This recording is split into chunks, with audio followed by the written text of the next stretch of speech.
You know, Brontosauruses don't exist. That was that's the worst. That was a hoax. Wait, That's what? The worst. Oh, wait. Brontosaurus, they have been taken out. They're not real dinosaurs. Oh, God, same as It's Pluto. like Pluto, yeah. Oh, Jesus. They got Plutoed.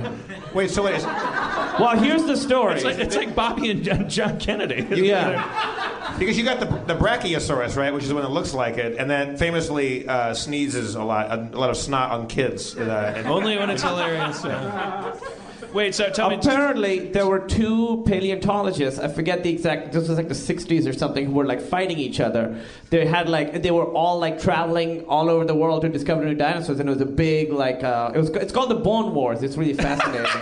It really is called the Bone Wars.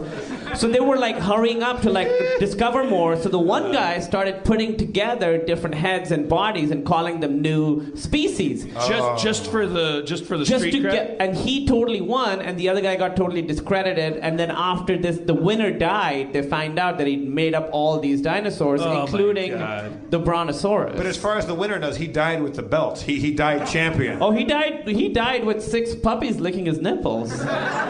But the winner knew he was cheating. He died knowing he was a fraud. But yeah, but he had hoaxed the world and probably, a person that does that probably died happy. Probably slept like a baby. What a cock! I know. I tell you, like use Christ to resurrect him. Just to slap him in the face for the damage that does in the science versus religion wars, like you fucking idiots! Do you know what a fucking meal these rednecks are going to make out of this? It's all made up. Look at this. Oh man, like there are people out there publishing coloring books teaching children that dinosaurs didn't exist, that bones were buried by the devil and the people that made Space Lab in the 70s, so that we could dig them up in the 80s and pretend there were the dinosaurs, like warping children's brains. Did you see that 4th grade test from some Christian school that was like, when was the Earth created? And it says 6,000 years.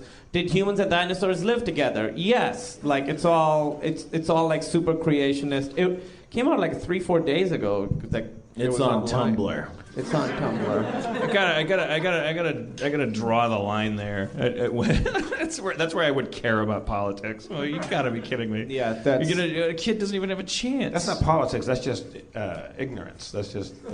Well, everyone that's passionate about something political, like that's their big thing. This isn't even politics. This is a fucking holy war. I'm gonna blow up this clinic. There was this... sorry, what? That's like, for people who are anti-religion, we are anti-religion because of people like... Yeah, well, that's what. Yes, he's saying the town hall is crying out. Yes, and that's why exactly. Yes, the people who are anti-religion, who let's call it the Bill Maher end of the spectrum, like that is the kick in the shins to which they're reacting. I absolutely understand that, and I obviously, if there was a big rumble, I'm not gonna bring a bike chain to the Christian side of it. But my only point is that if we know that people are kind of dumb, then and we know that what kind of motivates them is like anger at smart people, like what good is like a bunch of smart people stepping on their face gonna do? I don't know. I don't know. This is going to lose everybody. I'm sure this is not the audience for this. I watched the Players' Championship, the golf thing that Tiger won today, and the commentators are very good. They know a lot about golf. They look at everybody's swing and they know exactly what's going on. They know everything about grass. They know what kind of grass does what, and they can read the grain. It's kind of fascinating the amount of knowledge that goes into it. I'm not a great golfer. I'm not an avid golfer. I do it when I suck, but. There's a thing now because of TV and because somebody heard the first time. I don't know if it was because of Billy Madison or what's the golf one? Happy Madison, Happy Gilmore. Happy Gilmore. Sorry, I was combining. Happy Madison. I always do that. I always do that too. Yeah. And he named his production company a mixture of the two, just to fuck with old people. Every single time Tiger and a lot of other like popular golfers strike the ball, get in the hole. There's 8 douchebags with the same khaki pants on and the same shirt and the same tailor-made ball cap. and they all yell, get in the hole. But it'll be the tee shot on a par fucking 5. The hole is 550 yards away. That ball's not going in the hole. Oh, yeah. And so everybody yells, get in the hole. But now it's because they've heard these famous calls of like a great putt that somebody made. And like, I'm the guy. That was my get in the hole when Tiger did that thing. So now everybody's trying to beat each other to get in the hole, but they have to wait. Like also like with camera clicks. So you've got all these 75 IQ fuckers that are dressed in the exact same outfit. The homogeneity of golf fans' attire is troubling to me. There should not be that much fucking khaki on that many pale white people. And it's really disturbing. It's really Nuremberg-y and gross. And too much brown fabric and too big a crowd. Yeah, wow. Yeah, I had a great time at the tournament. Little Nuremberg-y, but... So today... Yes, Crystal knocked dish out here. But little Joy Division-ish. the commentators are all very clearly intelligent people, and they crack wise. They can be quite poetic sometimes in their call of the boringness of golf that can be. And there were these guys that all had like the spelled out Sergio for Sergio Garcia, and they all lined up, and the guy and they all yelled like "Viva Las Vegas" or like whatever, like some shit like whenever he hit the ball. And the commentators don't say anything. They don't justify it. They don't get angry at it. I think that's very classy of them, but it has to stop because today in the final one of the final holes. Big important putt, millions of dollars on the line. Someone goes, "Happy Mother's Day, Bob, to Toledo, Iowa!" It's like, So you're saying that's like organized religion? I think the average IQ is dumb. The average, and you get any giant group of strangers together. Yeah. The average IQ are the people that are work for Earthlink or for AT&T, and you're like, God, that's why customer service is so infuriating because they're not the smartest people in society doing that, and you have to remember that.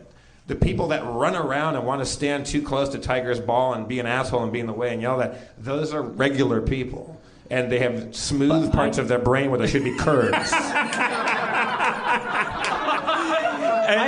There should be some nooks and crannies in there. And so we end up being elitist anyway.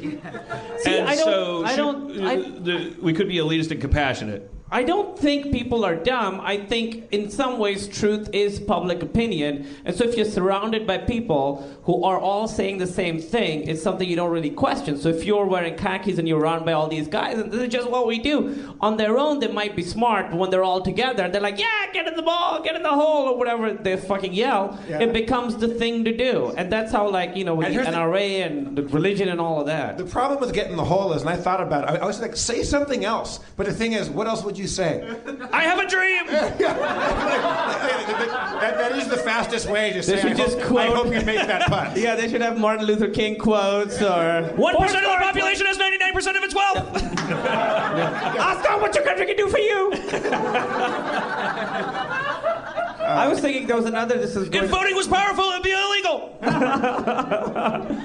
A few years ago, there was a school, this is going back a little bit, to that they had a creation science fair where all the projects had to support creationism or disprove evolution. The girl who came in first place, she took a... She had a frog in a tank, and she said, it's not a lizard yet. Well, not so different. She took a glass jar, put sand and rocks inside it, put it in a cupboard, pulled it out a week later, nothing had evolved, so evolution disproved. But it would have been so awesome if she pulled it out and there was like a tiny giraffe in there, you know? and one day science will put that tiny giraffe there. So there goes first place. I mean, I've had time to stew about this very valid thing because I heard myself saying, look, God damn it. We've burnt women at the stake. We've drilled holes in people's heads.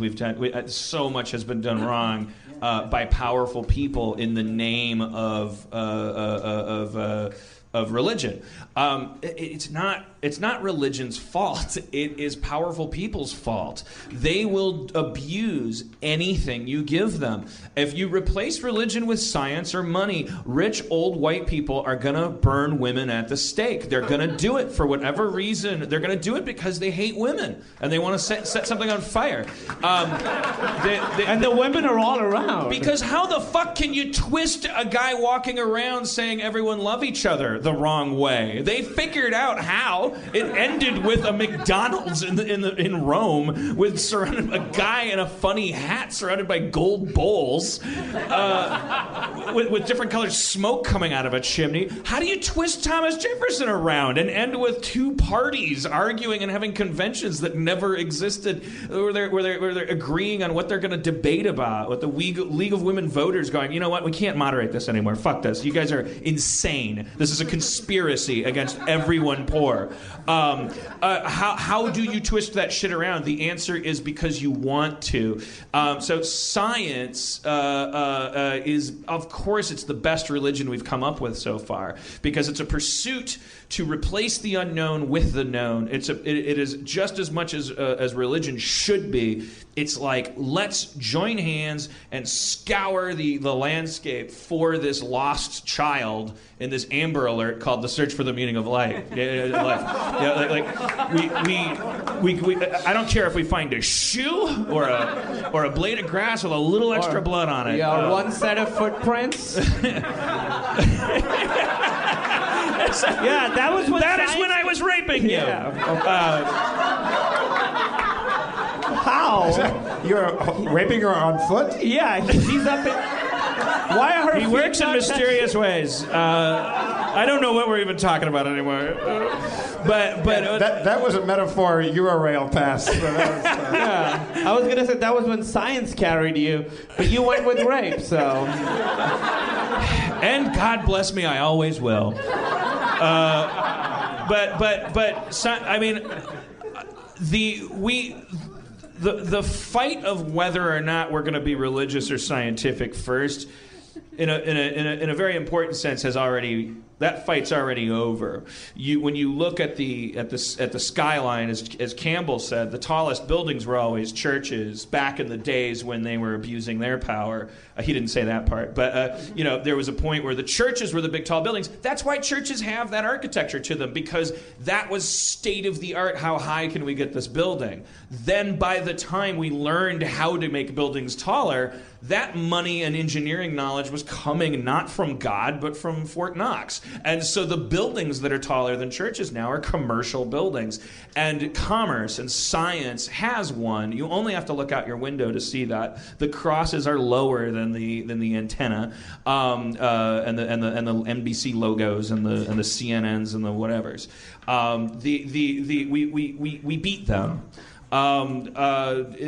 But are we going to become another church? Are we going to become? The thing that they created accidentally or on purpose, and either forgot or never wanted to know, that we all know about, has this. It's like this idea of a moral code. The idea that we're important to each other. Well, these prophets were popping up 2,000 years ago when we were writing literature. It had this like eruption of like, okay, this guy suddenly became a revolutionary and then he got killed for it. This guy too. This guy like said some shit. And all over the globe, it was happening roughly at the same time as like we were becoming like powerful enough to kill each other. We weren't taking each other seriously enough. We have it within us, like unconsciously, as we start to get more and more crowded together, and the guns start to grow on trees and be available in bubblegum machines. We have it in us to do stuff with our brains that will make it possible for guns to be available in gumball machines and nobody to get hurt. Less people than you'd think. For the lights to go out in New York for a whole night and nobody gets hurt. The ice cream just melts and they eat it together. For wonderful things to happen, no matter how little opinion we give, we have of ourselves.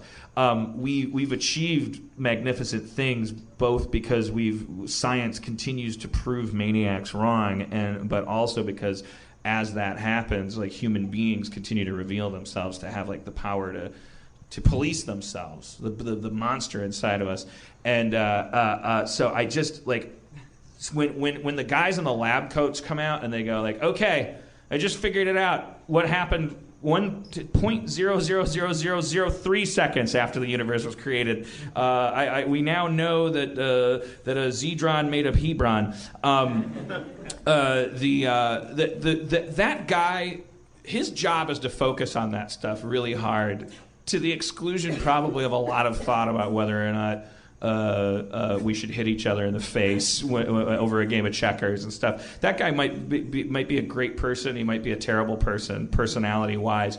His brain is given over to forging into that unknown territory and reporting back to us what happens to a parsec when it becomes a quibon or whatever. We in the mainstream, smart or stupid relative to that guy, when we hear that a quizon is actually a hebon, we have to be good people still.